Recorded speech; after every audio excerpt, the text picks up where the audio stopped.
നമസ്കാരം. ഞാൻ ജയശ്രീ ഗോവിന്ദൻ, നിങ്ങളുടെ പ്രിയപ്പെട്ട ഫിനാൻഷ്യൽ അഡ്വൈസർ. നിങ്ങൾക്ക് സന്തോഷകരമായ ആശങ്കകളില്ലാത്ത റിട്ടയർമെൻറ്റ് ജീവിതം നേടാൻ സഹായിക്കുന്നതിനാണ് ഞാൻ ഈ പോഡ്കാസ്റ്റ് തുടങ്ങുന്നത്.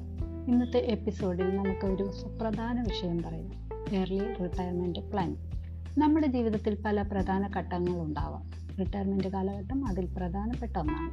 ഇത് നമ്മുടെ ജീവിതത്തിലെ മൂന്നാം ഘട്ടമാണ്. എളുപ്പം ആശങ്കകളില്ലാതെ നമുക്ക് അതിലേക്ക് എൻ്റർ ചെയ്യാനുള്ള തയ്യാറെടുപ്പുകൾ വേണം. നമുക്ക് എല്ലാവർക്കും റിട്ടയർമെൻറ്റ് കാലഘട്ടം ഭംഗിയായി ചെലവഴിക്കാനാണ് ആഗ്രഹം, ശരിയല്ലേ? പക്ഷേ നേരത്തെ പ്ലാൻ ചെയ്യാൻ നമ്മളിൽ പലരും ശ്രദ്ധിക്കാറില്ല. ഇഷ്ടപരമായി ചെലവഴിക്കാൻ വരുമാനം കുറഞ്ഞു തുടങ്ങിയാൽ ജീവിതം വളരെ ദുഷ്കരമാകും.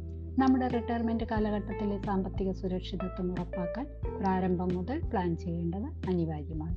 നമുക്കാദ്യമായി ചെയ്യേണ്ടത് നമ്മുടെ റിട്ടയർമെൻറ്റ് കാലഘട്ടത്തിലെ ആവശ്യമായ വരുമാനം അളക്കുക എന്നതാണ്. നമ്മുടെ ആഗ്രഹങ്ങൾ, ആഘോഷങ്ങൾ, ചികിത്സാ ചെലവുകൾ എന്നിവയൊക്കെ പരിഗണിച്ചുകൊണ്ട് വേണം യഥാർത്ഥ വരുമാനം കണക്കാക്കേണ്ടത്. അതിനുശേഷം എത്രത്തോളം സമ്പാദ്യവും നിക്ഷേപവും ചെയ്യേണ്ടതുണ്ടെന്ന് മനസ്സിലാക്കുക. നമുക്ക് പല വൈവിധ്യമാർന്ന നിക്ഷേപ ഓപ്ഷനുകളുണ്ട്. അതിൽ നിന്നും ഏറ്റവും മികച്ചതിന് തിരഞ്ഞെടുക്കുക. ആരോഗ്യ ഇൻഷുറൻസ് അനിവാര്യമാണെന്ന് നിങ്ങളെ ഓർമ്മിപ്പിക്കാൻ ഞാനിവിടെ ആഗ്രഹിക്കുന്നു. ആരോഗ്യ ഇൻഷുറൻസ് റിട്ടയർമെൻറ്റ് കാലഘട്ടത്തിൽ ധാരാളം സാമ്പത്തിക സുരക്ഷിതത്വം നൽകുന്നതാണ്. റിട്ടയർമെൻറ്റ് കാലഘട്ടം സന്തോഷകരമാക്കാൻ നേരത്തെ മുതൽ കൃത്യമായ പ്ലാനിംഗ് നടത്തുക.